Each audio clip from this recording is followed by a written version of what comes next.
7 बजे बिस्तर छोड़ के भाग जाता है। लेकिन इस कमाई की तो इतनी चिंता है, पर जिस कमाई के लिए हम मानव बनकर आए हैं उस कमाई के लिए बोले चलेंगे धीरे धीरे, अभी 3 नहीं बजे, 4 बजे आएंगे तो सबसे पहली वाली लाइन में बैठेंगे। क्यों बैठेंगे?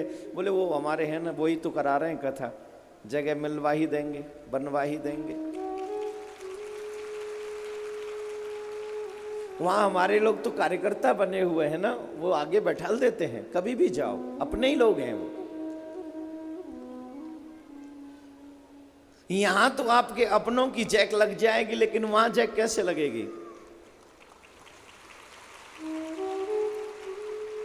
यहां तो आप अपनों की जैक लगा सकते हो, लेकिन वहां अपनों की जैक नहीं लगने वाली। वहां तो सिर्फ नाम की जैक लगेगी, सदगुरुदेव भगवान की जैक लगेगी, और किसी की जैक नहीं लगेगी। वहां तो यही पूछा जाएगा, नाम जपा कि नहीं, गुरु ने जो मंत्र दिया उसमें श्रद्धा थी कि नहीं, सत्कर्म कितने किए, बुरे कर्म कितने किए बताइए, ये सब पूछा जाएगा। जब किसी बच्चे का टेस्ट होता है एक स्कूल में, क्लास में एंटर करने के लिए, एडमिशन लेने के लिए, मम्मी टेंशन में रहती है, पापा टेंशन में रहते हैं, क्या करेगा पता नहीं, उसे सब चीज पढ़ाते हैं, ये ध्यान रखना, ये ध्यान रखना। एक क्लास में उस स्कूल में एडमिशन नहीं हुआ तो दूसरे में हो जाएगा, दूसरे में नहीं हुआ तो तीसरे में हो जाएगा। उस क्लास की इतनी चिंता, उस स्कूल की इतनी चिंता है, क्योंकि तुम्हारा नाम है, तुम्हें नाम के हिसाब से स्कूल में पढ़ाना है। पर उस बच्चे को उस क्लास के बारे में कभी आप नहीं बताते जिस क्लास के बिना उसका जीवन अधूरा है। ये एक जन्म नहीं, अनेक जन्म बर्बाद हो जाएंगे। स्कूल की तो परवाह है, क्लास की तो परवाह है, लेकिन संसार की परवाह नहीं, जीवन की परवाह नहीं, अनेक 84 लाख योनियों की परवाह नहीं। उनकी परवाह किए बगैर खुद भी और अपने परिवार को भी, अपने बच्चों को भी हम और आप ऐसे ही बर्बाद किए दे रहे हैं। तुलसी या संसार में धनवंता नहीं कोई, धनवंता वही जानियो जा पे राम नाम धन होए। सिर्फ वही धनवान है। उस धन को कमाने के लिए 7 बजे चल देते हो, इस धन को कमाने के लिए आज नहीं तो कल कर लेंगे, कल नहीं तो परसों कर लेंगे, टालते हो। देखो मैं तो फकीर हूं, आज नहीं तो आज यहां कथा सुना रहा हूं, कल कहीं और सुनाऊंगा, परसों कहीं और सुनाऊंगा। लेकिन एक बात जीवन भर याद रखो, अगर तुम्हें किसी की अच्छी बातें जीवन में धारण करने का मन नहीं होता है तो समझ लेना कि तुमने पाप बहुत किए हैं, तुम भगवान से मिलने के लायक नहीं है, तुम्हें भगवान कभी मिलने वाला नहीं है। जब अच्छी बातों में तुम्हारी रुचि न हो और बुरी बातों में तुम्हारा खिंचाव हो तो समझना तुम यमराज के जिजवा में अतिथि बनने वाले हो, धर्मराज के अतिथि बनने वाले नहीं हो। यमराज के ही अतिथि बनोगे, और यमराज के अतिथि बनोगे तो समझ गए ना क्या होगा। मैंने नरकों का वर्णन नहीं किया आप सबके लिए, लेकिन भागवत में 28 नरकों का वर्णन है। 28 प्रकार के नरक हैं। जो लोग कह देते हैं नरक स्वर्ग सब यही है, यहां तो है ही है, वहां भी है। जो व्यक्ति धर्म की निंदा करता है, चुगली करता है, धर्म से दूर भागता है, उसे ऐसे नरक में डाला जाता है जहां 10,000 योजन लंबी तांबे की भूमि है। तांबा समझ गए? समझ गए नहीं? तांबा, कॉपर, जिसके पात्र में आप सूर्य नारायण को जल चढ़ाते हो, अब तो समझ गए होंगे। वो तांबे का पूरा भूमि है 10,000 योजन लंबी, और सिर्फ इतना ही नहीं है, उसके नीचे तांबे की भूमि के नीचे आग लगा रखी है।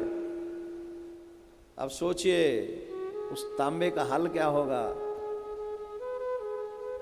और उस भूमि पर उस व्यक्ति को दौड़ाया जाता है। किसको? बोले जो धर्म की निंदा करता है, जो धर्म की निंदा सुनता है, जो धर्म का पालन नहीं करता है, जो चोरी डकैती डालता, पता नहीं क्या क्या बुरे कर्म जो करता है, उसको उस भूमि पर दौड़ाया जाता है। नंगे पैर, कोई वहां पर नहीं आता है, नहीं किसी की वो बाटा की चप्पल तो मिलेंगे नहीं वहां, कपड़े भी नहीं मिलते हैं वहां, नंगे पैर नंगे बदन उस भूमि पर उसे दौड़ाया जाता है। जब पैर जलते हैं तो वो सारा गिर जाता है, और जब सारा गिर जाता है तो पूरा जल जाता है। फिर दौड़ता है, जिस साइड से गिरता है उस साइड से जलता है। अब आप सोच रहे होंगे महाराज आप हमें डरा रहे हो, मैं तो आपको सिर्फ सावधान कर रहा हूं। समझ जाओ, जो समझ गए वो नरक जाने से बच गए, और जो नहीं समझे उन्हें तो जाना ही पड़ेगा। You will have to go, निश्चित तौर पर जाना ही पड़ेगा। तो इसके लिए बोले महाराज इन सब से बचा कैसे जा सकता है? बोले इन सब से बचने का एक ही उपाय है, गुरु के दिए हुए मंत्र में सच्ची निष्ठा रखो, बुरे कर्मों से बच जाओ, और गुरु के दिए हुए मंत्र का जिसने भी सुमिरन किया, गुरु के दिए नाम का, हो गया हो गया हो गया वो दीवाना राधे श्याम का। जिसने भी सुमिरन किया, जिसने भी स्मरण सच्चे मन से गुरु के दिए हुए मंत्र में सच्ची निष्ठा के साथ जो जाप करते हैं, वो नरक जाने से बच जाते हैं। बुरे कर्म से बचो।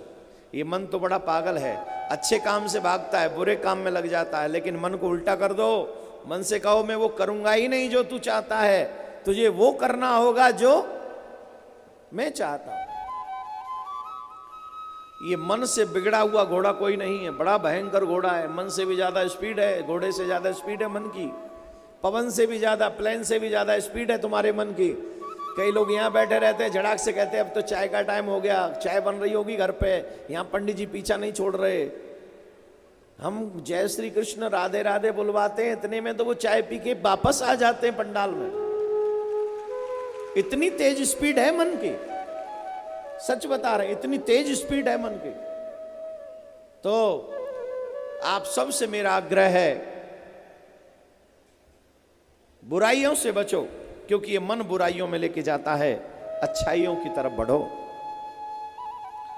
आज हम आपको बहुत सुंदर सुंदर प्रसंग सुनाने के मन में हैं।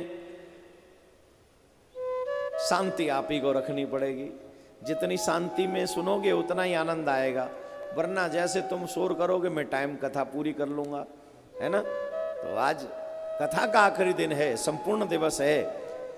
वैसे कथा कभी पूरी नहीं होती है, भगवान हरि अनंत, हरि कथा अनंता, भगवान की कथाएं कैसे पूरी हो सकती हैं?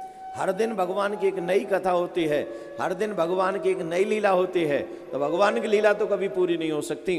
पर फिर भी एक जो क्रम होता है, सप्त दिवसीय श्रीमद् भागवत कथा का जो सब एक क्रम है, वो क्रम आज पूरा हो जाएगा। और कल क्या होगा? जोर से बोलिए, क्या होगी?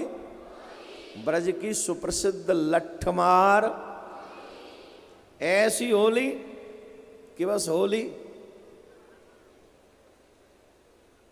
ब्रज की लठमार होली, ब्रज की लड्डुओं की होली, और भी न जाने कैसी कैसी होली, पदों की होली, गुलाल की होली, बहुत सुंदर होली कल होगी यहाँ पर।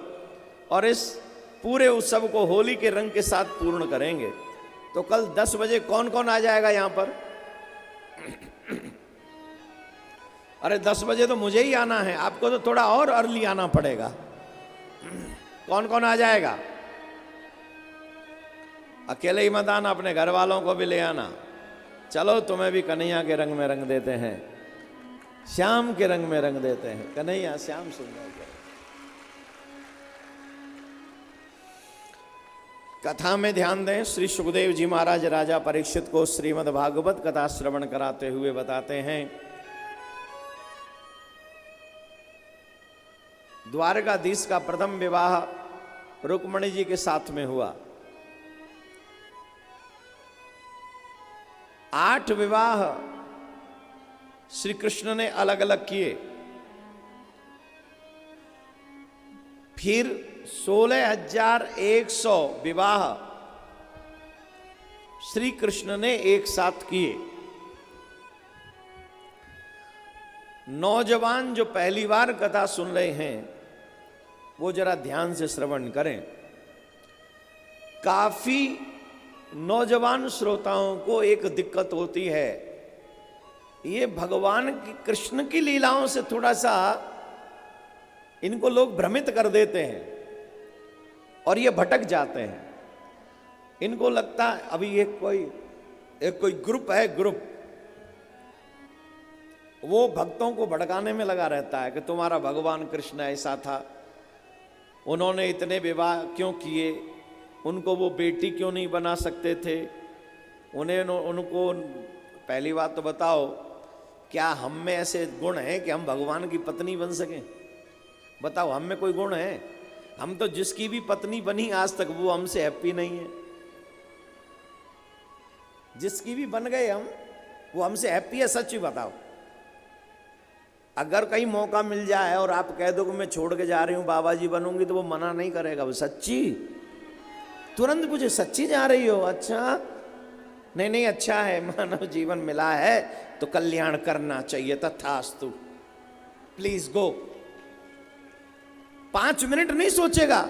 पत्नी जरूर सोच लेती है, नहीं नहीं आप मत जाओ, भी बच्चे छोटे हैं, आप चले जाओगे क्या होगा। पति भी जाता नहीं है, वो जा नहीं सकता, लेकिन फिर भी बातें तो करता ही है ना। पत्नी फिर भी रोकती है। पति कभी वो कहते कि मैं जा रही हूं घर छोड़ के, बाबा जी हो जाऊंगी। भगवान करे तुम्हारी मनोकामना पूरी हो। शादी का 1 साल कट जाए बस, फिर देखो रोज एक दूसरे में कम। तो क्या, मेरा प्रश्न यह था, क्या हम भगवान की पत्नी बनने के योग्य हैं?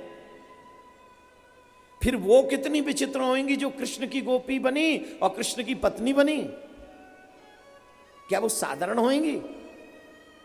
क्या वो हमारी तुम्हारी जैसी होंगी?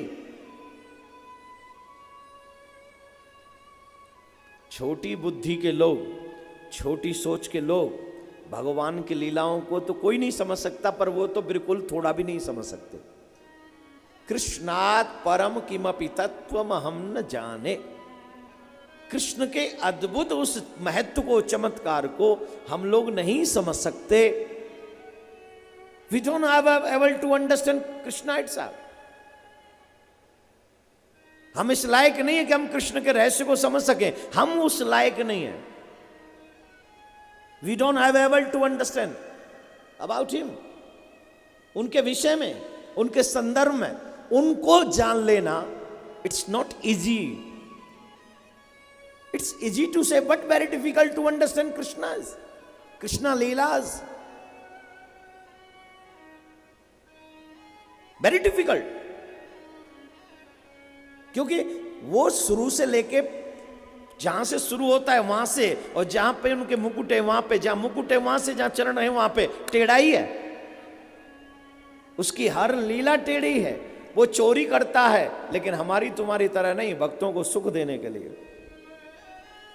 वो जन्म कहीं लेता है, लीला कहीं करता है, दूध कहीं पीता है, माखन कहीं खाता है, गैया कहीं चराता है, कंस को कहीं मारता है, द्वारका में जाके पूरी यात्रा है कृष्ण की लीलाओं की। कृष्ण को समझना ये कलयुग के लोगों की बस की बात नहीं है। जो लोग हमेशा खाने कमाने पे ध्यान देते हैं, वो कृष्णा को क्या समझेंगे, वो गोविंद को क्या समझेंगे। गोविंद को समझने के लिए बहुत बड़ा दिल चाहिए और समर्पित भावना चाहिए, तब थोड़ा सा कृष्ण समझ में आएगा। और जब थोड़ा सा समझ में आ जाए, उसी दिन बेड़ा पार हो जाएगा, उसी वक्त बेड़ा पार हो जाएगा। गोविंद को समझना आसान नहीं। अब बताइए, गीता पढ़ी है? बहुत से लोग तो गीता गीता चिल्लाते रहते हैं। गीता पढ़ी है? गीता में सिर्फ 700 श्लोक हैं, और भागवत में कितने? 18,000।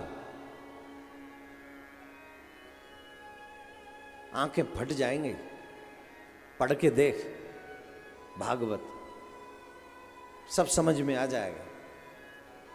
गीता तो भगवान ने हम सबको प्रदान किए कि इसका अध्ययन करो, ज्ञान मार्ग समझो, भक्ति मार्ग समझो, सभी मार्ग समझो। भगवान ने लीला की है गीता देके। लेकिन भागवत, गीता में ही भगवान के आने का प्रयोजन बताओ क्या है? भगवान के आने का प्रयोजन क्या है गीता में? प्रयोजन जानते हो? प्रयोजन किसको कहते हैं? किसको प्रयोजन नहीं पता? कारण इंग्लिश में होता है रीजन। भगवान के इस धराधाम पर आने का रीजन क्या है, कारण क्या है, प्रयोजन क्या है, उद्देश्य क्या है। भगवान श्री कृष्ण ने गीता में कहा है, यदा यदा ये धर्मस्य ग्लानिर्भवति भारतः अभ्युत्थानम् अधर्मस्य तदात्मानं सृजाम्यहं परित्राणाय साधूनां विनाशाय च दुष्कृतां धर्म संस्थापनार्थाय संभवामि युगे युगे। जब जब इस पृथ्वी पर अत्याचार बढ़ता है तब तब मैं अवतार लेकर आता हूं और इस पृथ्वी से पाप को नष्ट करता हूं और धर्म की स्थापना करता हूं। और ये बात सिर्फ द्वापर की ही नहीं, हर एक युग की है। युगे युगे, हर एक युग में जब जब अधर्म बढ़ता है तब तब मैं आता हूं। चाहे कभी नरसिंह बनकर, चाहे कभी बाराह बनकर, चाहे कभी वामन बनकर, चाहे कभी परशुराम बनकर, चाहे कभी राम बनकर, चाहे कभी श्याम सुंदर बनकर। किसके लिए आता हूं? बोले धर्म संस्थापनार्थाय, धर्म की स्थापना के लिए आता हूं। जवाब देंगे, किसके लिए आते हैं भगवान? किसके लिए? भगवान मिलते हैं धर्म से क्या धर्म से? जोर से बोलिए। हम लोग क्या करते हैं? ऊपर से क्या कहते हैं? भगवान मिलते नहीं। क्या तुमने उस रास्ते पे चलना स्वीकार किया है जिस रास्ते पे चल के मंजिल परमात्मा प्राप्त हो? लोग कहते हैं भगवान आते नहीं, द्रौपदी की तरह तुम। लोग कहते हैं भगवान खाते नहीं, सबरी की तरह तुम खिलाते नहीं। भगवान पे ब्लेम करना बंद करो। ये बात सत्य नहीं है कि भगवान नहीं मिलता। भगवान नहीं मिलता तो मीरा को नहीं मिलता। भगवान का न मिलने का स्वभाव होता तो ध्रुव को नहीं मिलता, प्रहलाद को नहीं मिलता, तुलसी को नहीं मिलता, सूरा को नहीं मिलता, हरिश्चंद्र को नहीं मिलता, और न जाने इतिहास भरा पड़ा इन लोगों को किसी को नहीं मिलता। उनका स्वभाव मिलने का है तभी वो सबसे मिले। फिर हमसे क्यों नहीं मिलते? हमसे इसलिए नहीं मिलते क्योंकि हमारा स्वभाव ही नहीं है। हम चाहते ही नहीं है कि हम उनसे मिलें। जिस दिन हमारी चाहत मजबूत हो जाएगी, जिस दिन हमारी मोहब्बत उनके साथ पक्की हो जाएगी, जैसे हम मीरा ने किया वैसे हम भी कर लें, जो गोपियों का भाव था अगर हमारा हो जाए, तो मैं गारंटी से कहता हूं कन्हैया जरूर मिलेंगे, सांवरिया जरूर मिलेंगे। भगवान के आने का प्रयोजन धर्म की स्थापना। इतने विवाह क्यों किए? इतने विवाह क्यों किए?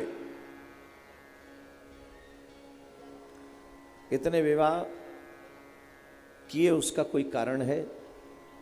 वो कारण सुने।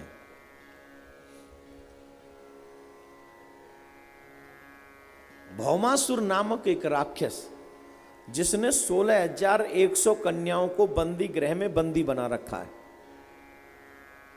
बंदी गृह में बंदी बना रखा है, और वो कन्याएं सब दुखी हैं।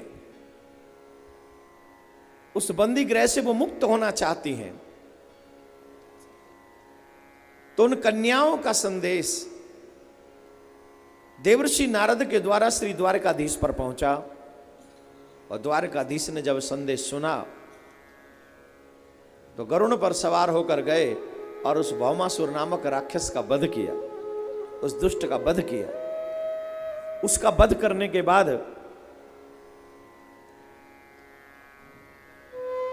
भगवान ने उन कन्याओं से कहा, हे कन्याओं, अब तुम अपने अपने गृह के लिए प्रस्थान करो। वो कन्याएं कहती हैं, हम कहां जाएं, कृपा करके बताइए। सावधानी से सुनना। वो कन्याएं कहती हैं, कहां जाएं? क्या हमसे कोई विवाह करेगा? क्या हमें कोई स्वीकार करेगा? यहां पर देवियों की संख्या मुझे लगता है 80% से ज्यादा है इस पंडाल में। Am I right या रॉन्ग? 80% माताएं श्रोता हैं इस पंडाल में, 20% भाई लोग हैं। और 20 में से भाइयों को अगर मैं दूं तो 3-4% तो ऐसे हैं सिर्फ वो फोटो के लिए आते हैं। कथा उनका सेकंड ऑप्शन है, फर्स्ट ऑप्शन फोटो है कि फोटो खिंच जाए महाराज के संग, हम फेसबुक पे लगा लें, दुनिया को बता दें कि हम महाराज से मिले थे। थैंक यू, हो गया होगा ये काम। धन्यवाद।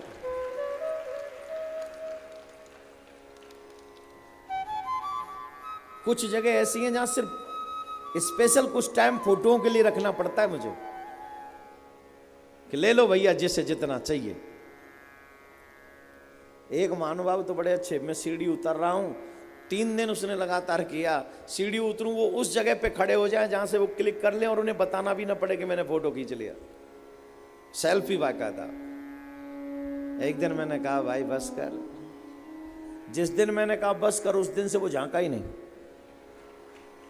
उस दिन से वो दिखा नहीं।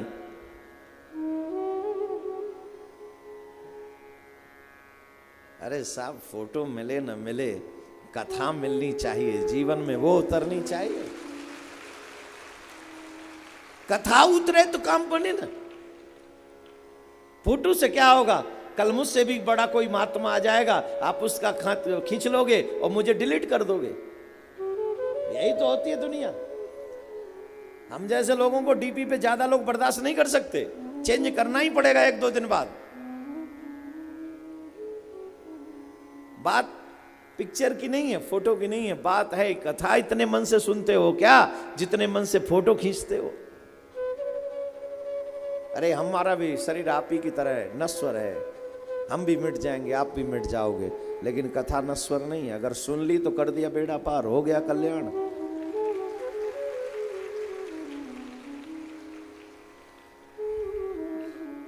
माता बहनों की संख्या बहुत है। माता बहनों को ये बात पता होगी, अगर कोई बहन बेटी कुंवारी बिना बताए अपने गुरुजी के यहाँ 3-4 दिन चली जाए, या गुरुजी के यहाँ नहीं किसी रिश्तेदार के यहाँ चली जाए, किसी को पता न चले, मंदिर में चली जाए, तीर्थ में चली जाए, कहीं चली जाए और 2 दिन बाद लौट आए, और फिर उस लड़की को देखने वाला कोई आए और उस लड़के को ये पता चल जाएगा बिना बताए ये 2 दिन कहीं गई थी, पता नहीं कहाँ गई, कह रही है कि मंदिर गई थी पर पता नहीं है। तो माता बहन कृपा करके बताइए, क्या उस कन्या से वो लड़का शादी करेगा? क्यों? क्यों नहीं करेगा? अरे पता नहीं कहां गई थी, कैसा है, स्वभाव क्या है। तो इसका तो ये फिर भी कह रही है कि मंदिर गई थी, उनका तो सबको पता था कि भौमासुर नामक राक्षस ने उनको बंदी बना रखा है। ये समाज ही है जो रूल बनाती है। अपनी बेटी की बात आ जाए तो बोले कोई बात नहीं, क्षमा कर दो, गलती हो गई, और दूसरे की बेटी आ जाए तो फांसी की सजा दो। ये समाज है। अपनी बेटी गलत कर दे तो गले लगा लेंगे, दूसरे की बेटी गलत करे निकाल देंगे।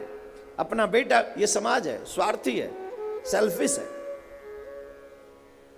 मैं आपको ये बात गिना रहा हूं इसलिए, बता रहा हूं इसलिए, क्योंकि हम और आप भगवान पे भी उंगली उठा देते हैं। कृष्ण ने इतने विवाह क्यों किए? तो उससे पूछा मैं, शायद ये उनसे गलती हो गई, उनको पूछना चाहिए था आपसे।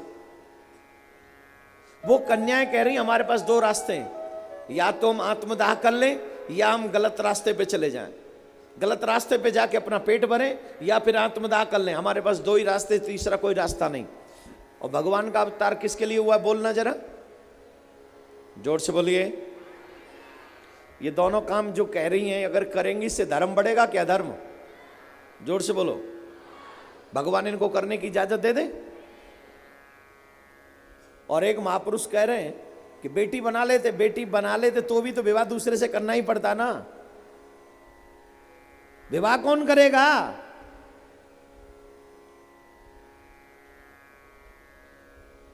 बार बार मेरे ट्विटर पे क्वेश्चन करते लोग, बेटी क्यों नहीं बनाया, बेटी क्यों नहीं बनाया? और मैं वहाँ आंसर देता नहीं हूँ, क्योंकि एक बार आंसर दूंगा तो फिर मुझे आंसर देने में ही सारा, मैं ज़्यादा सोशल मीडिया पर टाइम खराब करना नहीं चाहता। वहाँ तो एक मैसेज आपको एक दिन में मिल जाए बहुत है। कौन कौन चाहते हैं कि एक मैसेज हमारा एक दिन में आप तक पहुंच जाया करे? अच्छा, इतने कम लोग चाहते हैं, वाह, पहली बार देख रहा हूं कि लोग इतने कम चाहते हैं। अच्छी बात यह है कि वो फ्री वाला आज खत्म हो रहा है। कल से मुसीबत है ना, तुम्हारा सोशल मीडिया का ज्यादा हम यूज करेंगे नहीं। अभी खत्म नहीं हो रहा, जितना बेचारे ने सोचा था लोगों ने उतना पेमेंट नहीं किया अभी तक। अब वो सोच रहे हैं और बढ़ा दें 10-20 दिन, कितना भी बढ़ा लो, हमें फ्री की चीज अच्छी लगती है, पैसा देना पड़ेगा, अपनी कंपनी अपने पास में रख, राधे राधे बोलना पड़ेगा। तो जिन्हें भी एक मैसेज हमारा चाहिए तो ट्विटर अकाउंट पे हमें फॉलो कर सकते हैं। फेसबुक अकाउंट भी है, इसी नाम से है। शरीर का नाम तो आप जानते ही होंगे थोड़ा बहुत तो, लेकिन दोनों ही वेरीफाइड अकाउंट हैं। वो ब्लू जो टिक लगा रहता है वो है, उसी को फॉलो करें। बाकी के नाम से तो कम हजारों अकाउंट हैं फेसबुक वगैरह पे, तो फिर और कोई कुछ कह दे तो हमें कुछ मत कहना। हाँ, कई तो हमसे कह रहे थे कि महाराज जी आपके एक भाई का मैसेज हमको आया, वो आप ही के नाम की आईडी थी, फलाना आपके भाई हैं जो कथा करते हैं, फलाने। अरे भैया, हमारे भाई कोई कथा नहीं करते, हम ही कथा करते हैं, बस अकेले हम ही हैं जो कथा करते हैं। बोले महाराज वैसे तो सब लोग कहते, बोले दुनिया हमारी भाई ही तो है। उनका कहना भी गलत नहीं है, वसुदेव कुटुंबकम, सब भगवान की औलाद है तो सब भाई भाई हो गए ना। तो मीडिया पे तो बहुत सारी बातें हैं, लेकिन आप रियलिटी से जुड़े रहें, बस इतना है। वहां पे क्वेश्चन करते हैं लोग, मैं आंसर यहीं देता हूं कथा में।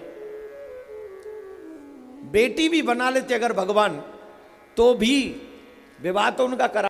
हमने सुना है जब संसार वाले हमें स्वीकार न करें तब आप उसे स्वीकार कर सकते हैं, तो क्या आप हमें स्वीकार करेंगे? जिन कन्याओं से आत्मदाह करने से या गलत मार्ग पर जाने से अधर्म बढ़ सकता था, वहीं मेरे गोविंद ने उन सब को स्वीकार करके उस अधर्म को मिटा दिया और धर्म की राह पर उन सभी कन्याओं का कल्याण कर दिया, उनको स्वीकार करके। क्या बोलना पड़ेगा? जोर से बोलना पड़ेगा। और अब एकदम शांत। इस तरीके से भगवान के जो विवाह हुए, आई थिंक जितने भी यंगस्टर्स हैं उनकी समस्या का समाधान हो गया होगा। और वैसे कुछ लोग तो ऐसे ही हैं कि वो संकामी पैदा हुए, संकामी जी रहे हैं और संकामी मरेंगे, क्योंकि वो चाहते नहीं समाधान हो। समाधान होने के लिए आपको ओपन माइंडेड होकर सुनना पड़ता है, समझना पड़ता है। भगवान के 16,108 विवाह हुए, सभी रानियों पर 10-10 पुत्र थे और एक एक कन्या।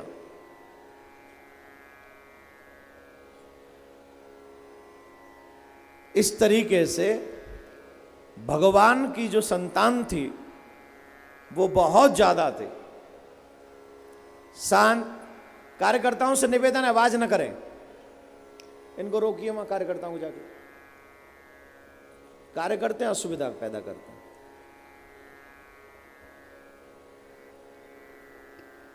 सभी बोले राधे राधे, और जोर से बोलिए। कर तो अच्छा काम रहे, क्योंकि वो लोगों को चाह रहे हैं कि और ज़्यादा आ जाएं, और ज़्यादा आ जाएं। अब पंडाल में कहाँ कितने आएंगे? अब एक दिन वाले भी तो श्रोता बहुत है ना। क्या चलो आज ही सारा ले आमें, है जी? 7 दिन तो आएंगे नहीं, आज कथा पूरी है तो आज ही ले आमें, तो ऐसे भी बहुत है। पर आप आवाज करेंगे तो मेरा मन कथा में नहीं लगेगा ना, इसलिए आज मौन व्रत कर लो। वैसे भी नवरात्रे चल रहे हैं, 3-4 घंटे मौन रहो। मौन रहोगे तो इससे आपकी ऊर्जा बढ़ती है, याद रखो। जितना आप मौन रहोगे आपकी ऊर्जा बढ़ेगी। कथा में जाके मौन रहना चाहिए, जितना बुलवाएं, जितना कीर्तन करवाएं, सिर्फ उतना ही बोलना चाहिए, बाकी का मौन रहो। रहो मौन। कितना सुंदर लग रहा है, एकदम शांत। भगवान के 1,61,080 पुत्र हैं। श्री कृष्ण भगवान के, अकेले कृष्ण के, अकेले द्वारकाधीश के 1,61,080 पुत्र हैं। और क्योंकि एक एक कन्या और है सभी पर, तो इस तरीके से टोटल 1,77,188 ये श्री कृष्ण की पूर्ण ऑल संतान है। टोटल संतान जो है वो 1,77,188। और भगवान ने द्वारिका में लीलाएं की हैं मात्र 100 साल। कितनी? जोर से बोलिए। मात्र 100 साल द्वारिका में लीला की है कृष्ण ने, मात्र 100 साल। एक बात और कहता चलूं यहां पर, काफी यंगस्टर्स को बहुत आनंद आएगा ये बात सुनकर। भगवान वैसे जन्म नहीं लेते जैसे हम और आप लेते हैं। भगवान अवतरित होते हैं, प्रकट होते हैं। वैसे ही भगवान की संतान भी वैसे जन्म नहीं लेती जैसे संसार के स्त्री पुरुष के मिलने से संतान उत्पन्न होती।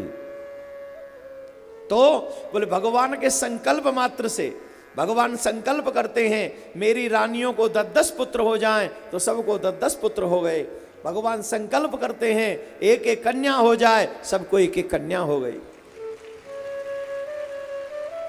सबको एक एक कन्या, एक एक 10-10 पुत्र। अब बहुत से लोग सोच रहे होंगे महाराज क्यों पागल बना रहे हो आप? क्यों? कलयुग के लोग हैं ना, श्रद्धा तो है नहीं, विश्वास तो है नहीं, भगवान को तो जाना नहीं, तो जो देखा नहीं, जो समझा नहीं, वो कैसे समझेंगे? कितनी संतान है भगवान की? 1,77,100। कल्पना करो इतनी संतान है। भगवान श्री कृष्ण जैसा योगेश्वर कोई नहीं है, योगी नहीं है। योग योगेश्वरा कृष्णा, योगियों के भी ईश्वर हैं, आराध्य। उन जैसा ब्रह्मचारी कोई नहीं, उन जैसा बाल ब्रह्मचारी कोई नहीं है। देखो साहब, पर्वत पे रह के ब्रह्मचर्य पालन करना तो बहुत आसान है, हालांकि कठिन है आज के युग में, फिर भी आसान है। जहां चारों तरफ पेड़ पौधे ही हैं, खाने को सूखे पत्ते, खाने को फल है, कभी जल भी नहीं मिलता, ऐसी स्थिति में ब्रह्मचर्य का पालन करना कोई बड़ी बात नहीं है। लेकिन 24 घंटे स्त्रियों के बीच में रहना, 24 घंटे, और फिर ब्रह्मचर्य का पालन करना, भागना नहीं, उनके बीच में रहना और फिर भी ब्रह्मचर्य का पालन करना, ये ही मेरे कृष्ण की अद्भुत लीला है, यही कृष्ण का योग है, यही कृष्ण का तप है।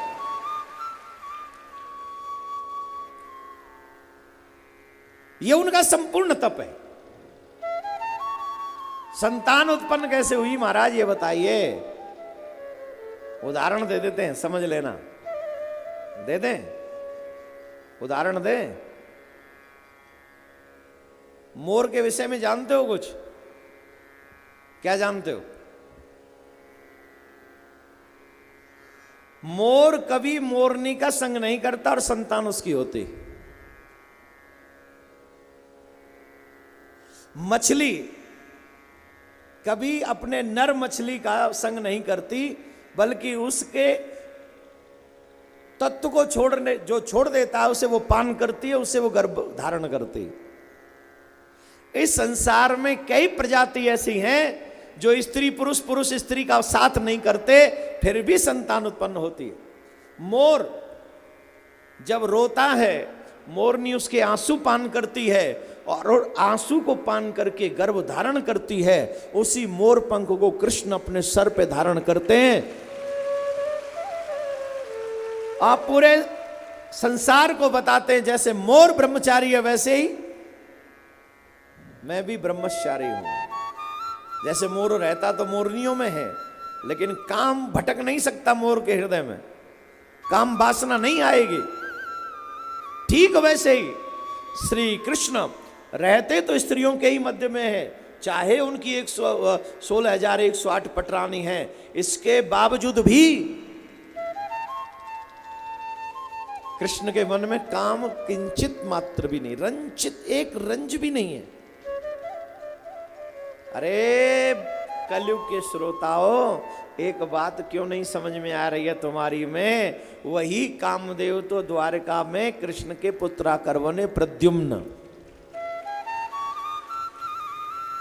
जो बड़े पुत्र थे ना कृष्ण के, सबसे बड़े प्रद्युम्न, वो कामदेव ही है। और कामदेव की पत्नी रति ये पहली स्त्री है जिसने पहले अपने पति को गोद में खिलाया, उसका लालन पालन किया, फिर बड़ा किया, फिर उसे विद्या सिखाई, मां का भी रोल अदा किया, गुरु का भी रोल अदा किया, और अंत तो गत्वा पत्नी तो बन के ही रही। अब आप कहेंगे महाराज ये कैसे संभव हुआ? सच यह है कि वो रति तो बस पृथ्वी पे आई थी अपने पति के लिए। नारद जी ने भेज दिया था तुम्हारा पति आने वाला, जाओ, तो वो आ गई। तो कामदेव ही पुत्र है श्री कृष्ण के। अब कृपा करके बताओ, पुत्र बड़ा होता है कि पिता?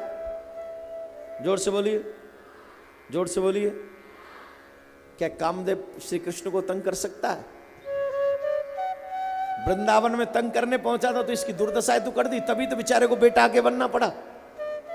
इच्छा लेके गया था मैं कृष्ण को जीत लूंगा, लेकिन क्या कृष्ण को कोई जीत पाया है? कौन जीत सकता है मेरे कृष्ण को? हरा दिया, परास्त कर दिया, ऐसा कर दिया जो कोई कर ही नहीं पाया आज तक कामदेव को। जब हार गए तो आकर पुत्र बन गए।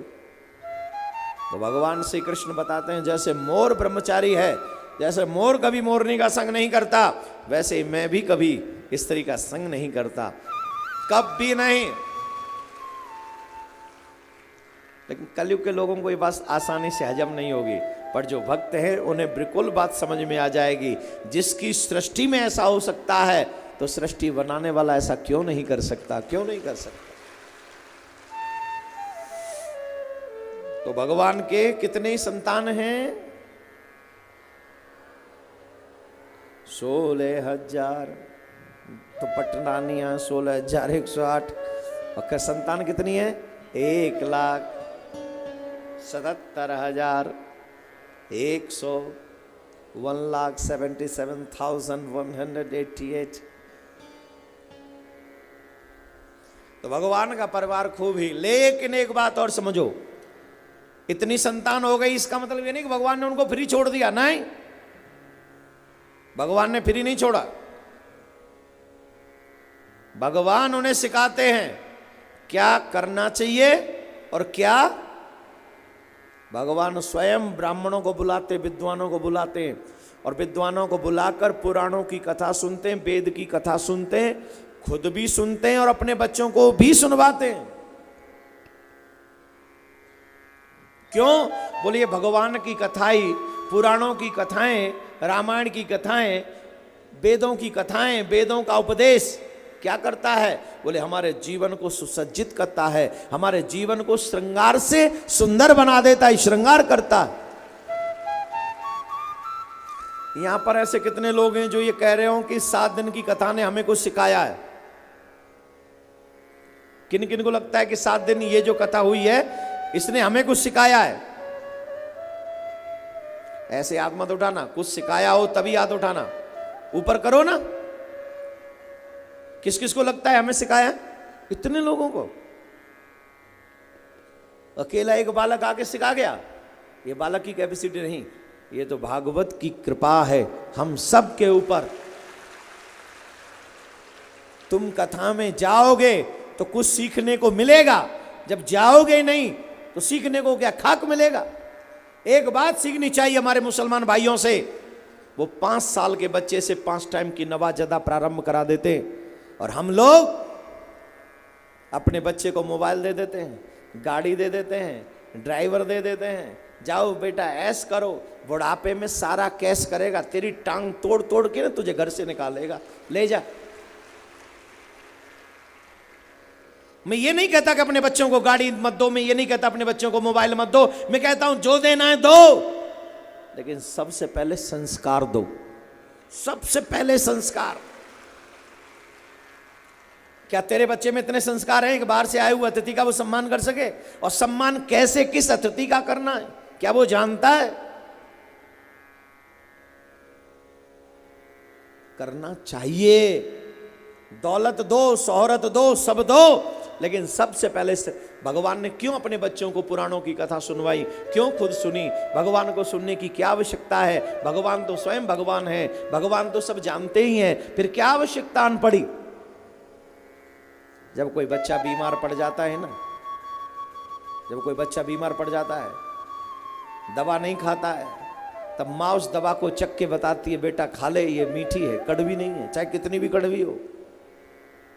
वैसे ही भगवान भी हम सब की माँ है। तुमेव माता, you are my mother, you are my father, you are my brother, you are my friend, you are my everything.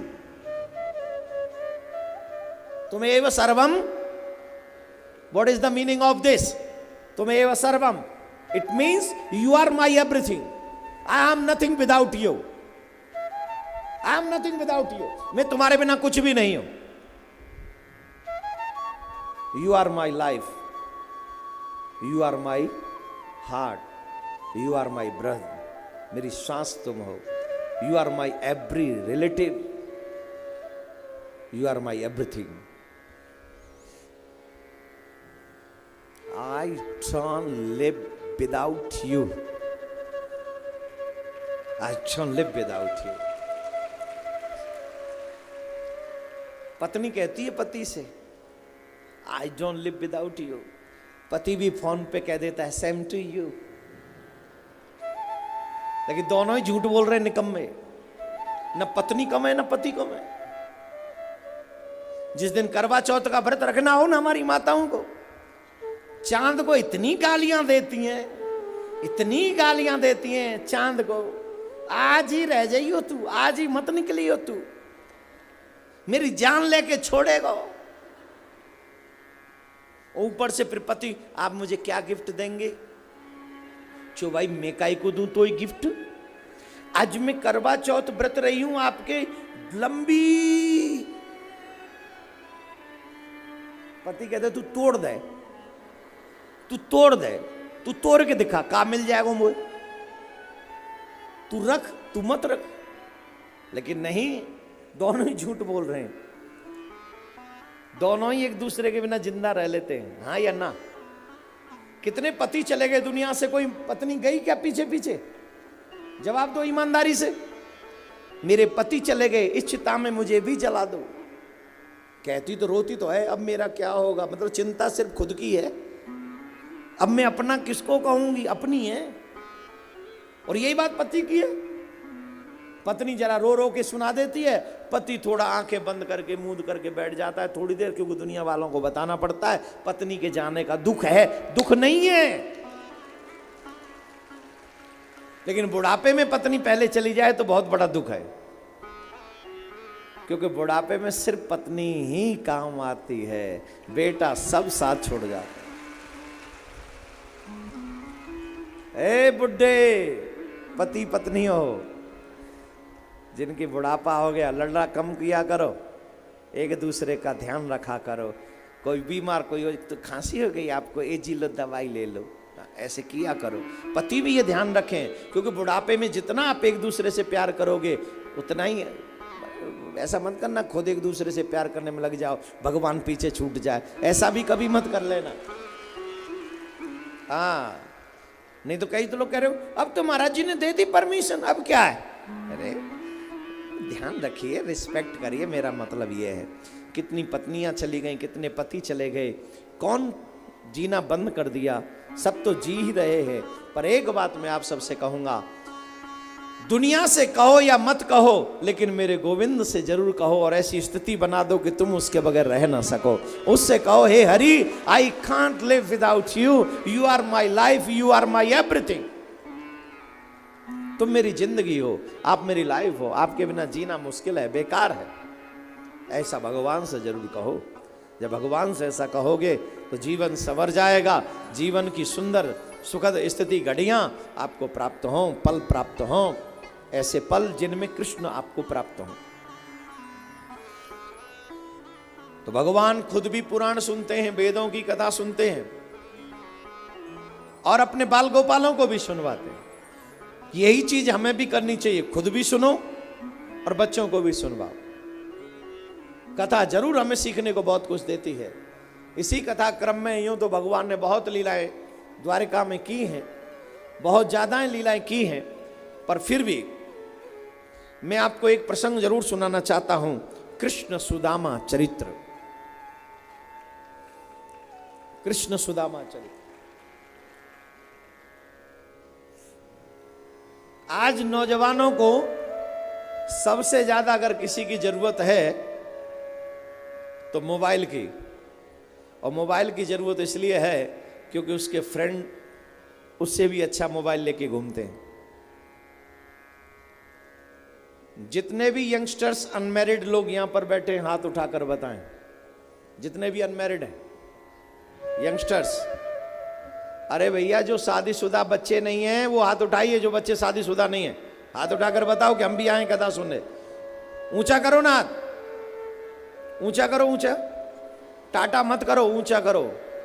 आलसी कहेंगे, हर चीज में आलस करते हो। और ऊंचा करो, उधर भी, बाहर भी, आउटसाइड भी करें। नीचे करिए हाथ।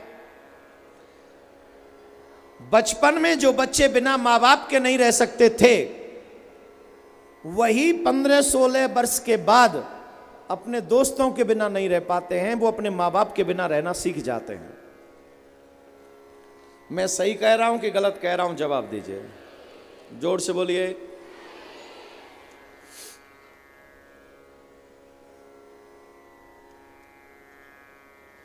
आपको एक सलाह देना चाहता हूं, अच्छी लगे तो मानना। I give you advice, if you like then you take it. If you like, तुम्हें अच्छी लगे तो मान। आई कांट फोर्सिंग यू कि तुम्हें ये लेना ही पड़ेगा, फोर्स नहीं कर रहा हूं।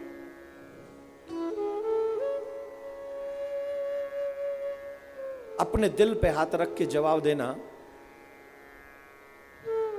इस संसार में अगर किसी ने सबसे ज्यादा धोखे दिए हैं तो वो कौन है? मम्मी, पापा, गुरु या फ्रेंड? जोर से बोलिए। किसी को भी अगर पीना सिखाया तो वो किसने सिखाया? मम्मी, पापा, गुरु या फ्रेंड? किसी ने भी गलत रास्ता दिखाया तो वो कौन? मम्मी, पापा, गुरु या फ्रेंड? जोर से बोलते जाओ। स्मोकिंग करना हमें कौन सिखाता है? मम्मी, पापा, गुरु या फ्रेंड? मूवी ले जाने के लिए हमें कौन उकसाता है? जोर से बोलिए। इंटरनेट ओपन करने के लिए कौन बताता है? इंटरनेट पे ये देखना है, कौन सिखाता है? और भी बहुत सारी चीजें जिन्हें मैं यहां से बोल नहीं सकता, लेकिन वो भी सिखाते हैं। जोर से बोलिए। आपकी जिंदगी को बर्बाद अगर किसी ने किया तो वो आपका फ्रेंड है,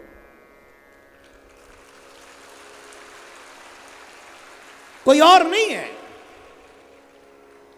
वो आपका फ्रेंड है जिसने आपकी जिंदगी को गलत राह दिखाई है, गलत रास्ता दिखाया है, भगवान से दूर किया है, मां बाप से दूर किया है, धर्म से दूर किया है। आज जितने भी बिगड़े हुए लोग भारतीय हैं, उनमें सबसे ज्यादा बिगाड़ने वाला हमारा दोस्त है, हमारा फ्रेंड।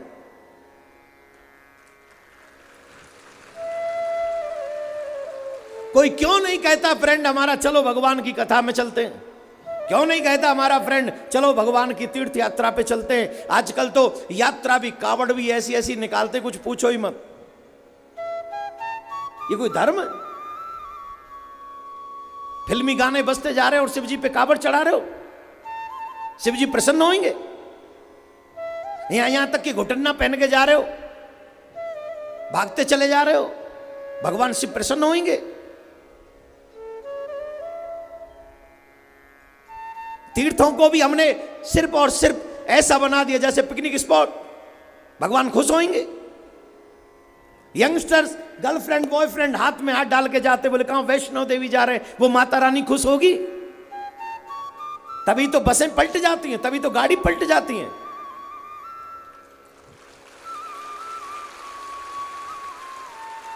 केदारनाथ जाएंगे, बद्रीनाथ जाएंगे, पिकनिक स्पॉट बना दिया है।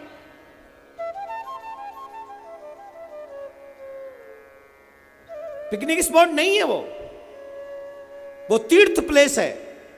हमको पता होना चाहिए। सीखिए हमारे मुसलमान भाइयों से, जब वो मक्का जाते हैं, मदीना जाते हैं, उनका ड्रेसअप देखिए, उनका भेष देखिए, उनका समर्पण देखिए। वैसे ही जब हमें केदारनाथ जाना पड़े, बद्रीनाथ जाना है, वृंदावन जाना है, काशी जाना है, हरिद्वार जाना है, आपको पता होना चाहिए कि मुझे कौन सी ड्रेस पहन के जाना है, मुझे कैसे व्यवहार के साथ वृंदावन में रहना है, ये आपको पता रहना चाहिए।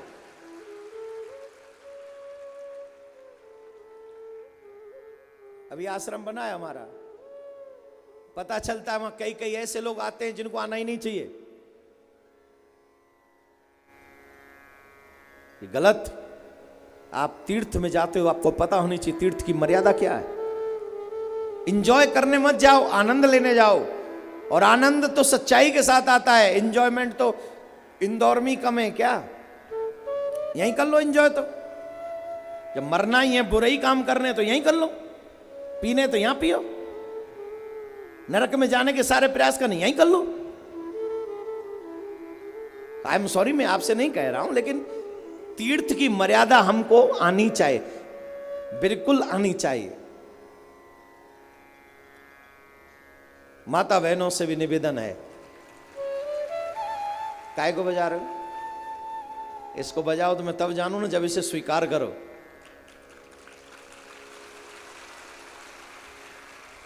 इंदौर की एक चीज मुझे बहुत अच्छी लगती है, यहां की माताएं बहन जो साड़ी पहनती हैं, जो शादीशुदा हैं वो सब साड़ी, मोस्टली साड़ी पहनती हैं, कोई जींस नहीं पहनती है। ये सबसे अच्छी बात है। कई माताएं कह रही हैं महाराज ये तो आपकी कथा सुनने आ रही हैं इसलिए पहनती हैं, या आपको पता नहीं है। हमें अब बाहर देखो, चलो इतना भी अच्छा है कि आप किसी तीर्थ में जाओ, आप भगवान की कथा में जाओ, आप मंदिर में जाओ, तो भी अगर आप मर्यादित वस्त्र पहन के जाओ तो भी आपको मैं नमन करता हूं, वाकई नमन करता हूं। मंदिर में, तीर्थ में, कथा में हमेशा भारतीय परिधान पहनकर ही आपको जाना चाहिए। कोई भी परिधान ऐसा पहन के मत जाओ जिससे आपका लुक बहुत गंदा दिखे और सामने वाला अगर देख ले तो उसके मन में वासना उत्पन्न हो जाए। ऐसा लुक अगर पहना के आप जाते हैं तो उसका भी पाप हमको लगता है। हमारी वजह से किसी के मन में वासना नहीं जानी चाहिए। तो ऐसा सिंपल साधारण सा वेशभूषा, और यही भाइयों पे भी लागू है। भाई लोग भी ऐसे लो वेस्ट बोलते, क्या बोलते उसको, मुझे तो आता नहीं, मैं तो धोती पहनता हूं और वो लो नहीं होती, वो फुल होती। भाई लोग भी ऐसे ऐसे जींस पैंट पहनते हैं, शर्म आनी चाहिए। तुम भगवान को प्रणाम करो और ये सब दिखे तो तुम्हारी बहन वहां खड़ी हो, कैसा लगेगा तुमको?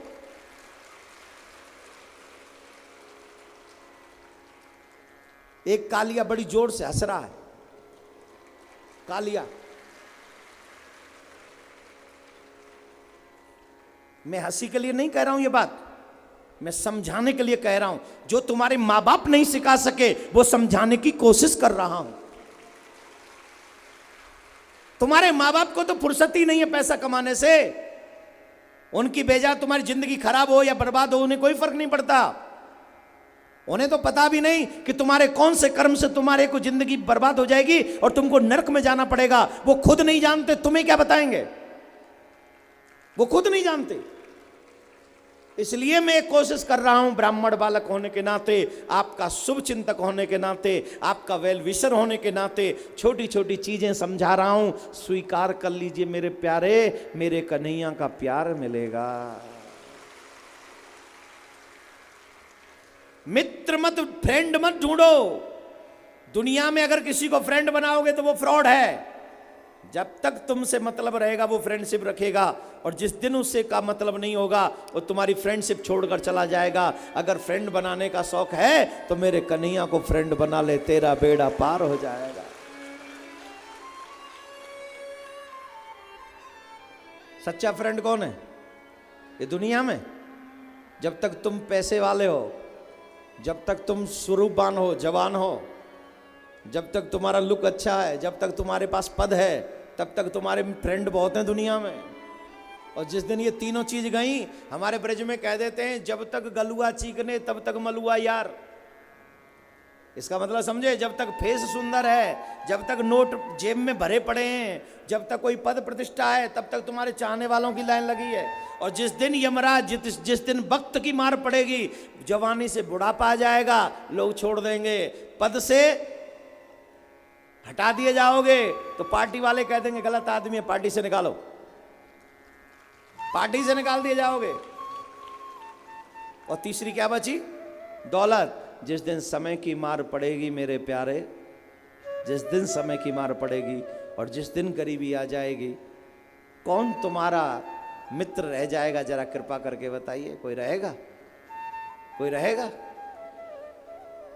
अगर मित्रता करनी है तो मेरे कन्हैया से मित्रता कर लो, क्योंकि वो किसी भी कंडीशन में तुम्हें छोड़ने वाला नहीं। उस पे कोई फर्क नहीं पड़ता कि तुम जवान हो कि बूढ़े कि बच्चे, उस पे कोई फर्क नहीं पड़ता तुम पे धन है कि नहीं, उसे कोई फर्क नहीं पड़ता तुम पदवान हो कि नहीं। उसे सिर्फ एक फर्क पड़ता है कि तुम्हारे दिल में उसके लिए जगह है कि नहीं। सुदामा की मित्रता तो जग जाहिर है ना मेरे भैया। नौजवानों से निवेदन है, जरा ध्यान लगाकर सुनिएगा। कृष्ण सुदामा की मित्रता सुना रहा हूं, बहुत प्यारी कथा है। एक बार भगवान श्री कृष्ण मथुरा से उज्जैन नगरी, यहीं आपकी बगल में, श्री कृष्ण यहां पढ़ने आए हैं, मध्य प्रदेश में, उज्जैन में, महाकाल के यहां। इसीलिए तो आप लोगों को प्रभाव है कि हाँ देखो पंडाल भरे पड़े हैं, इतने धूप में भी बैठे रहते, इतना व्यवस्था किया फिर भी धूप में बैठे हो। कृष्ण भी इस धरती पर अपने श्री चरणों को रख चुके हैं, ये उसका प्रभाव है, ये उसका प्रभाव है।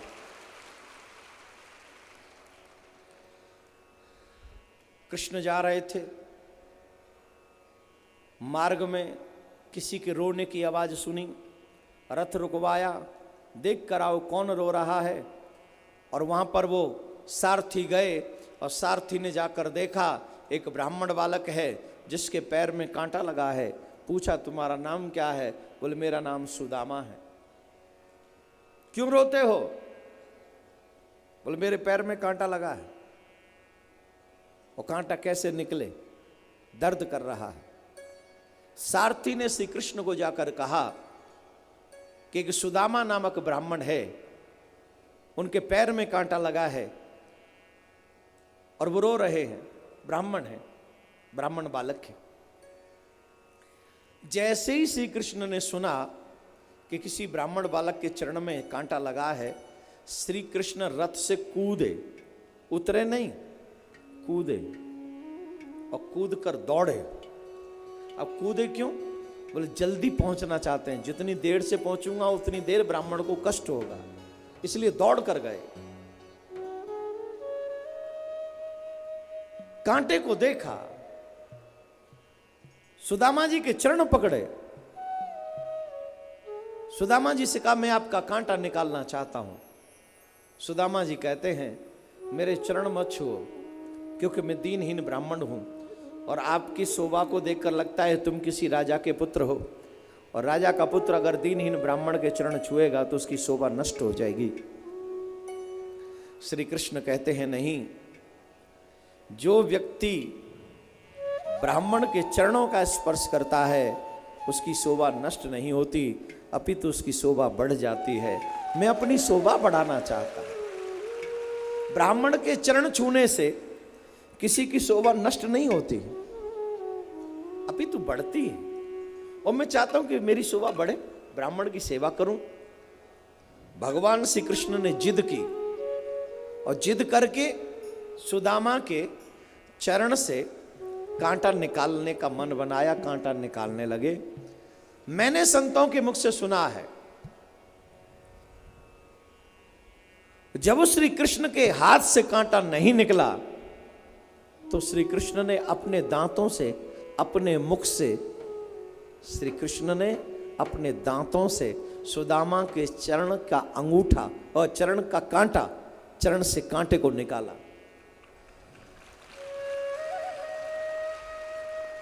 चरण के कांटे को निकाला अपने दांतों से।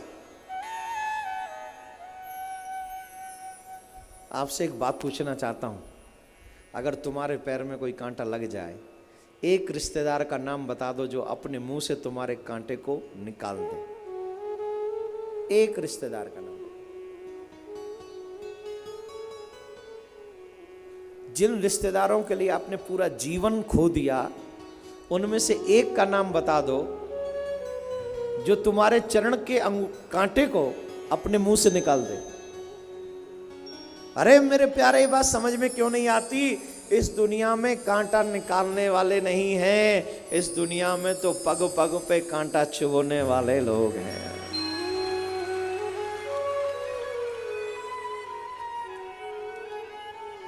ये दुनिया वाले कांटा निकालना नहीं जानते, ये दुनिया वाले तो कांटा चुभोना जानते। जिसे भी मौका मिलेगा वो कांटा चुभो देगा, निकालेगा नहीं। लेकिन जीव कोई धन के मद में, कोई रूप के मद में, कोई जवानी के मद में ऐसे ही लोगों को अपना माने बैठे हैं जो कांटा चुभोने वाले बैठे हैं। अगर मित्र ही बनाना है तो मेरे कृष्ण को अपना मित्र बना लीजिए, क्योंकि वो कांटा निकालना जानते हैं, कांटा चुभोना नहीं जानते। बड़ी कृपा मोह पे करी, सुदामा जी कह रहे हैं, बड़ी कृपा मोह पे करी, कहा दूं आशीष,